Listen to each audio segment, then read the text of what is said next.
Olá amigos, boa tarde.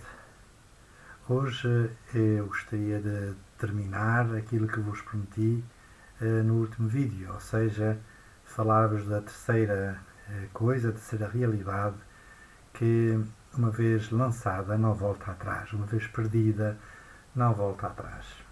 A primeira, como recordais, era uma flecha atirada, uma bala disparada. A segunda era a palavra, e recordai-vos com certeza do exemplo que vos contei da vida de São Filipe de Neri, das penas lançadas ao vento, que depois é impossível recolher. Assim são as nossas palavras ditas, palavras que podem consolar, palavras que podem, no entanto, ferir, ou mesmo ferir de morte. Por isso, o cuidado nas palavras que dizemos. E o terceiro é uma oportunidade perdida, que uma vez perdida não se consegue recuperar, não volta atrás. O professor Roberto de Matei, no qual me inspiro para falar destes temas, falava destas três realidades e, sobretudo, insistia neste terceiro ponto de uma janela de oportunidades. Ele falava num termo que vem da sociologia, da economia, das janelas de oportunidades que se oferecem em diversas circunstâncias da vida, e o professor Roberto Matei dizia que esta pandemia que nós estamos a viver, a sofrer, esta pandemia que estamos a sofrer a nível global, é o mundo inteiro que está envolvido nesta pandemia, de um crescendo realmente fenomenal.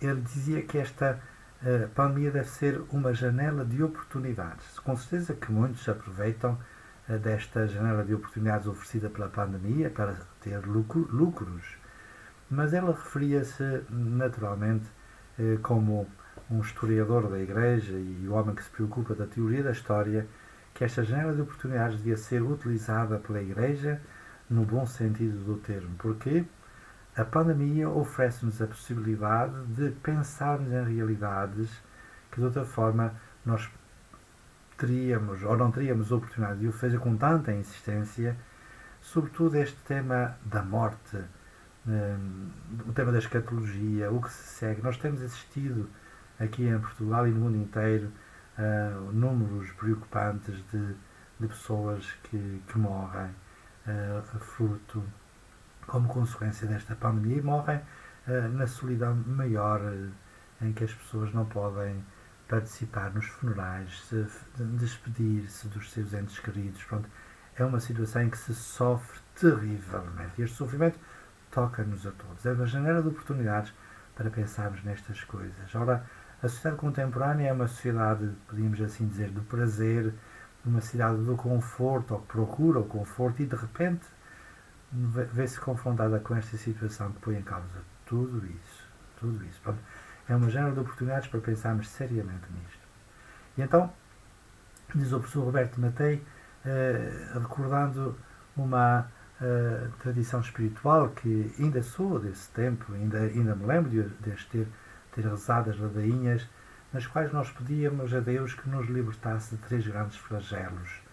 E estes três grandes flagelos são a consequência de três vícios capitais, os pecados capitais, que se aprende na catequese e que são os mais devastadores da condição humana, tanto da pessoa como da sociedade.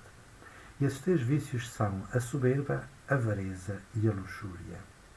A soberba teria origem as guerras. A avareza teria origem a fome. E a luxúria teria como consequência a peste. Portanto, a guerra, a fome e a peste seriam as consequências destes vícios cometidos pela humanidade, pelas pessoas e pela sociedade. É verdade que os pecados são pessoais, mas têm implicações sociais. Há situações de pecado, como recorda São João Paulo II numa das suas encíclicas sociais. Há estruturas de pecado, e essas estruturas de pecado e esses pecados sociais são um clamor elevado aos céus, que pede, de certa maneira, podemos assim dizer, a intervenção divina. E, portanto, a fome, a guerra e a peste seriam castigos, seriam flagelos que vinham de encontro a estes pecados terríveis que devastam a sociedade e o homem. Ora, aí estava uma série de oportunidades para a Igreja, para convocar toda a Igreja para uma atitude de penitência e de reparação e de conversão, para que estes pecados sejam purificados, sejam perdoados, estas situações sejam alteradas. Então, lembro-me muito bem de ter rezado estas ladainhas no início dos problemas de Portugal em África, em que nós íamos em peregrinação pedir a Nossa Senhora do Socorro que interviesse e que nos desse a paz e que nos libertasse da fome, da peste e da guerra. Esta oportunidade, esta gênero de oportunidades parece que está a ser perdida pela Igreja. O Santo Padre, as conferências episcopais, os bispos, os sacerdotes, os teólogos, os cristãos têm um certo receio a falar destas coisas, como se Deus fosse, não fosse atingido pelo pecado da humanidade. Ora, nós vemos na tradição espiritual e sobretudo nas aparições de Nossa Senhora, desde Guadalupe, La Salette, mas sobretudo Fátima, quando Nossa Senhora revela o segredo de Fátima, fala nas guerras, nas devastações, nas calamidades, nas coisas terríveis que sobreviveria à humanidade se ela não se convertesse. E por isso convidou os pastorinhos a se oferecer, a oferecerem tudo em sacrifício pela conversão dos pecadores, para que Deus impedisse os infernos escatológicos, os infernos da história, para que nenhuma alma se perdesse, porque eram muitas aquelas, vejam a visão do inferno, ou então a terceira parte do segredo, estas calamidades. E parece que nós vivemos nesta pandemia, na realização desta profecia de Fátima. Há muitos que pensam assim, e vou quase nessa linha. Somos convidados, esta janela de oportunidades, a pensar seriamente nisto.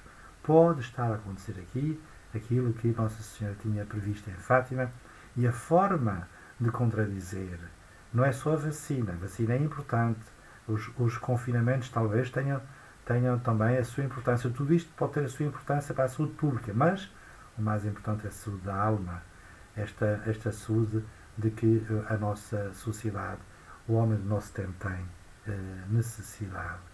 Esta é uma janela de oportunidades que também agora é favorecida não só pela pandemia, mas pela Quaresma que se avizinha. A Quaresma é um tempo em que nós somos convidados à nossa condição de pecadores, a pedirmos perdão, para que Nosso Senhor nos poupe e nos dê a paz e o seu perdão. Que esta janela de oportunidades, que esta oportunidade não seja perdida, porque perdida não volta atrás, e que este tempo de pandemia e agora o tempo da Quaresma seja um tempo de purificação, para que depois de passarmos por estes tormentos, por esta purificação, estejamos mais dispostos a realizar nas nossas vidas a vontade de Deus. Desejo a todos vós um santo domingo e até uma próxima oportunidade.